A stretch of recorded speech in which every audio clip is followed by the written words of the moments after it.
Dear friends, my name is Sameer Thakur and you can call me Sam sir. And today my video is based on 10th Maths Chapter 2 Polynomials. And in this video I am covering exercise 2.1. So this chapter is actually polynomials. So what are actually polynomials? Polynomials basically, poly means many and nomial means terms. So polynomial means if there are more terms, then that is known as polynomial. So what are the types of polynomials we will discuss? Firstly, linear polynomials. So linear polynomials, look at these polynomials such as 2x minus 3, x plus 5, y plus square root of 3, z minus 4 upon 5. You can see here that in all of these the variable x or y or z has power equal to 1. You can say the exponent of variable, whether that is x, y or z, that is 1. So if the power of variable is 1, which is also known as degree, so all these variables having 1 degree are termed as linear polynomials. So we can say that all these polynomials have two terms, so they are binomial. So all these polynomials have 1 and 2 terms, so these are termed as binomial polynomials. In all of these polynomials, the variable has highest power 1, which is also known as degree, so these polynomials are called linear polynomials.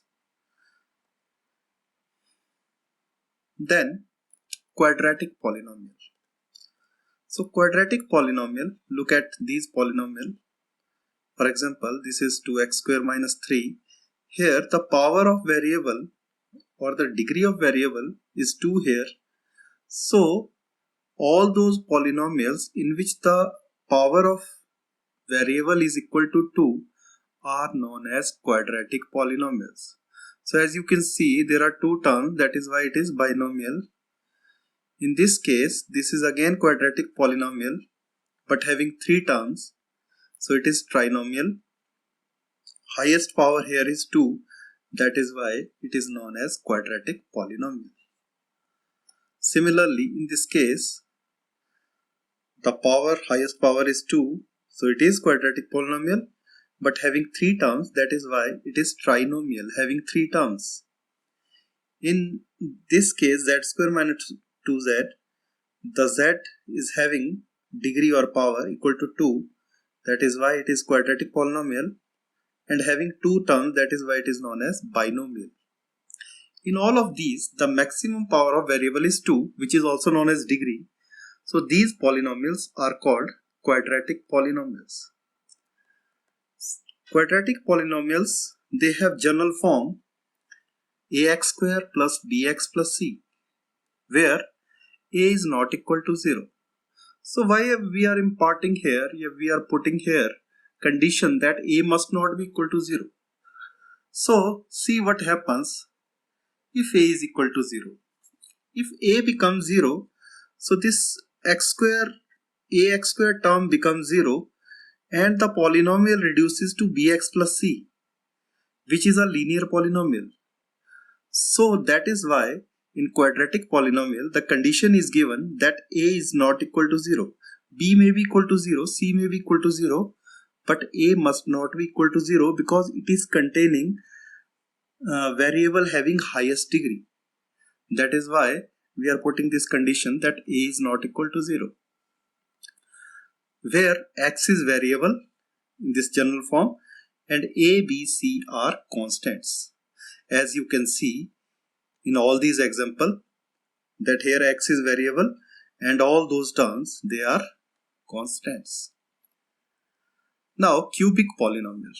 So now you can better understand that what is cubic polynomial. Cubic means raised to power 3. So that is why all those polynomials having highest degree equal to 3 will be termed as cubic polynomial.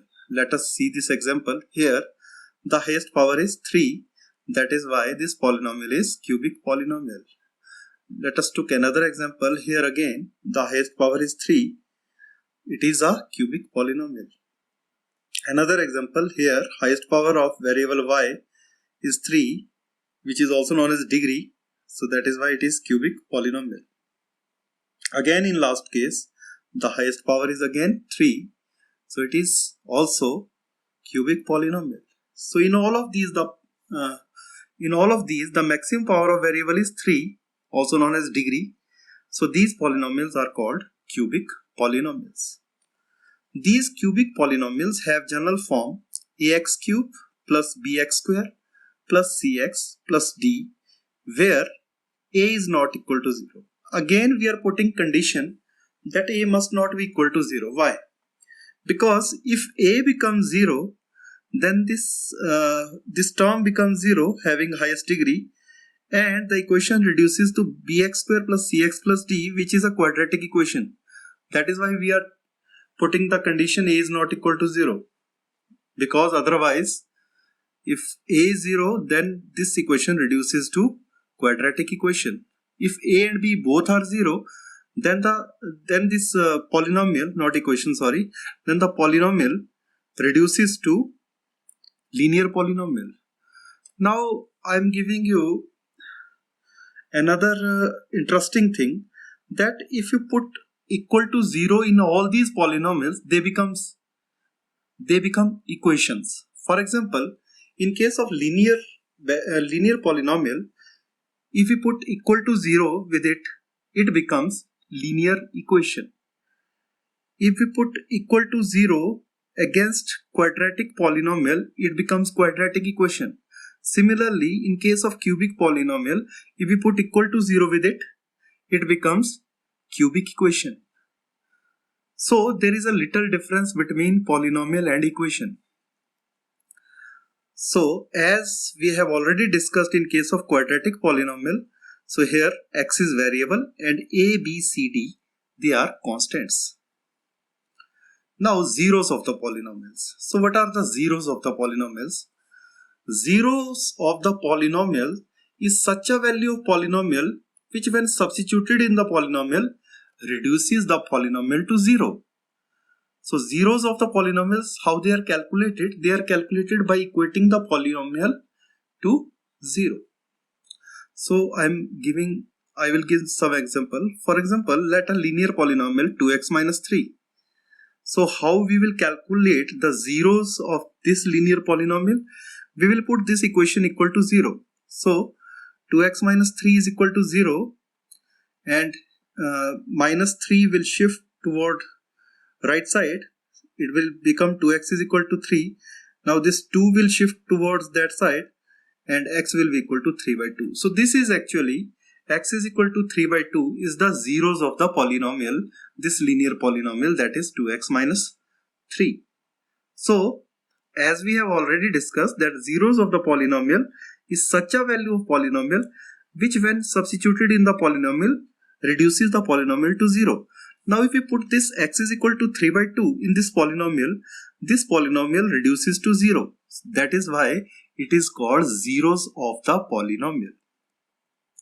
So x is equal to 3 by 2 is the zeros of the given linear polynomial. Thus we can say that linear polynomials, they have only one zeros.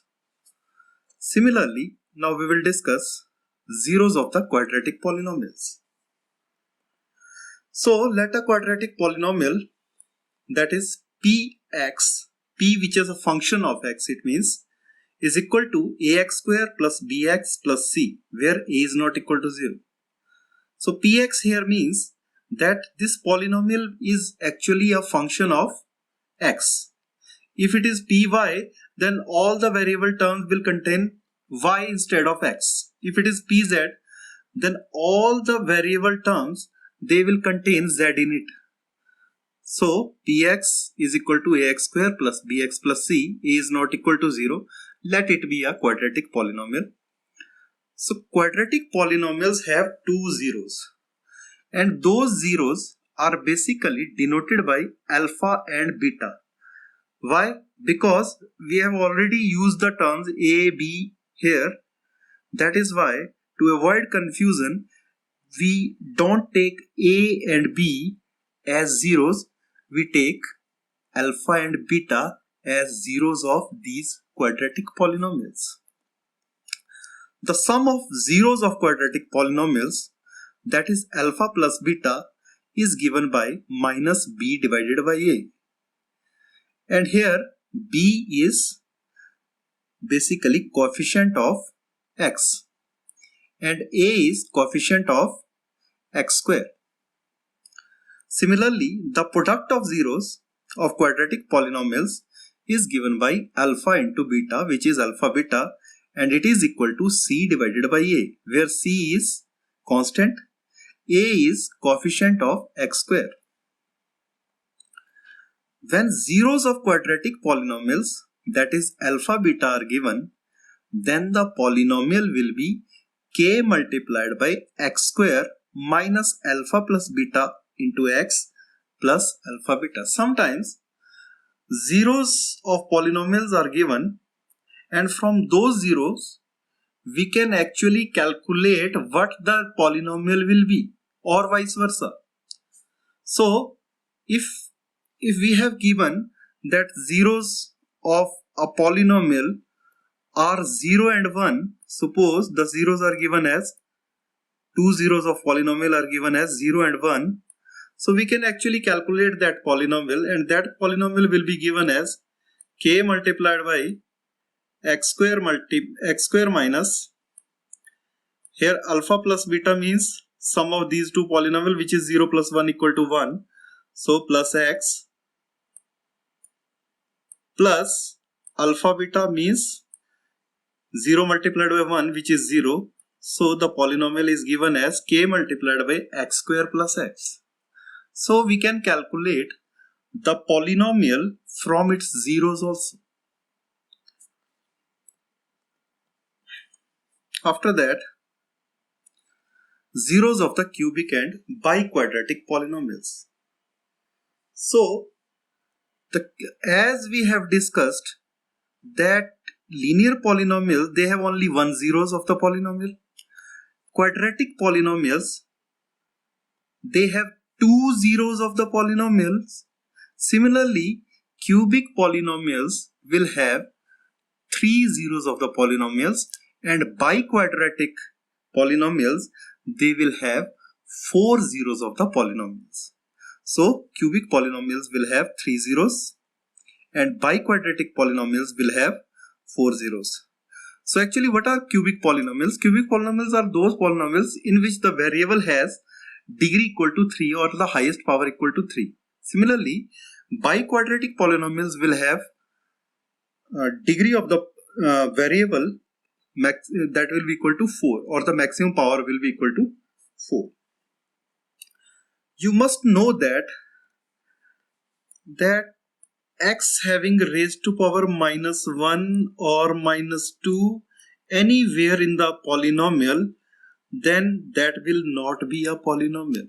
So all those polynomials, they must have degree or power of the variable which must be even numbers. If they are odd numbers, if they are not even numbers, they must be positive integers.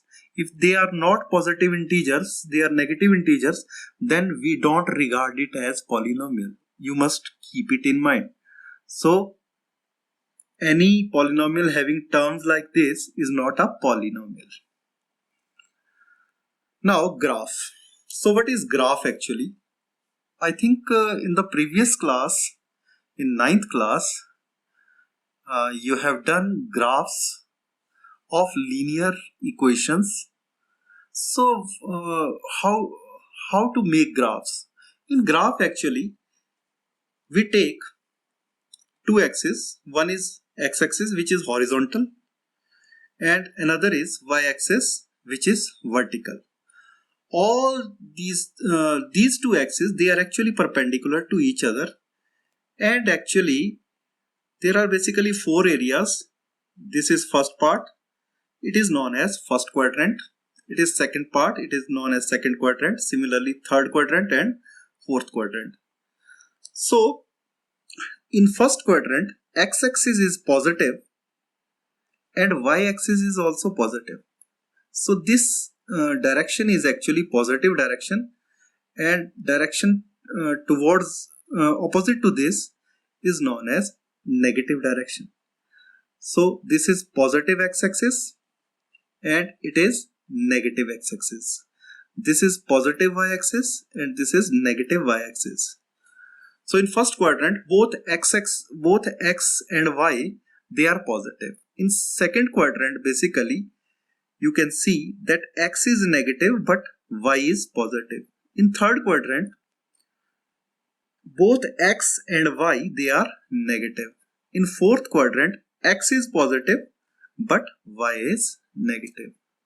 So you must have knowledge about these 4 quadrants and the knowledge about x-axis and y-axis to draw a graph.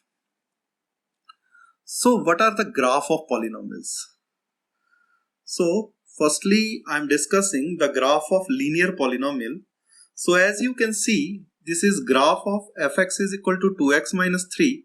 So it is actually a linear polynomial 2x minus 3. So it is having graph that is a straight line. So all linear polynomials, they have graph, means they are having graph as straight line.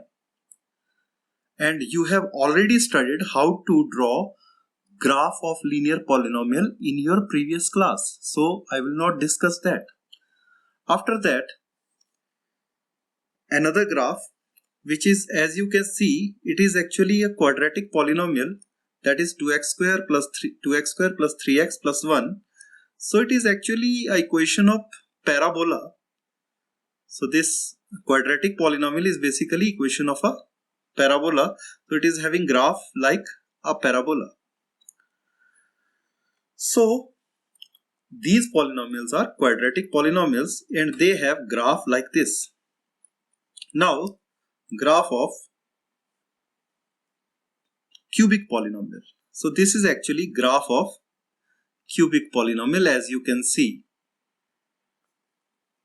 the highest power, that is degree of this polynomial, is 3 and it is having graph like this. So it is the graph of cubic polynomial. After that, we will discuss the graph of biquadratic polynomial. So it is actually a graph of biquadratic polynomial having one straight line and another curved type line. So this is the graph of biquadratic polynomial. So now we will discuss question from the exercise 2.1. So it is having only one question.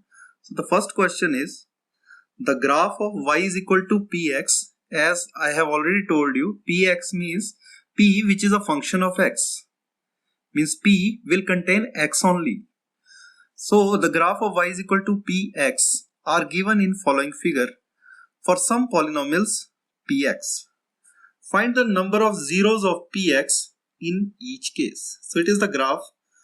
So as it is a graph of y is equal to px, so you have to calculate the number of zeros. So you know the number of zeros are those values of x for which the polynomial becomes equal to 0.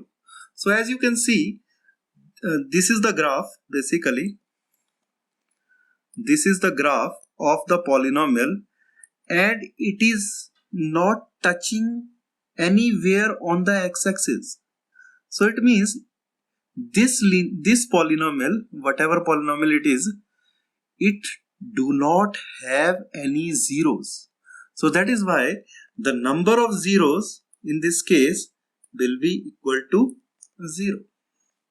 Now let us see the second part. Here you can see that this graph is touching the x-axis here. It is the only value where it is touching the x-axis. So in this case, the number of zeros will be equal to 1. So the number of zeros in the second graph is equal to 1.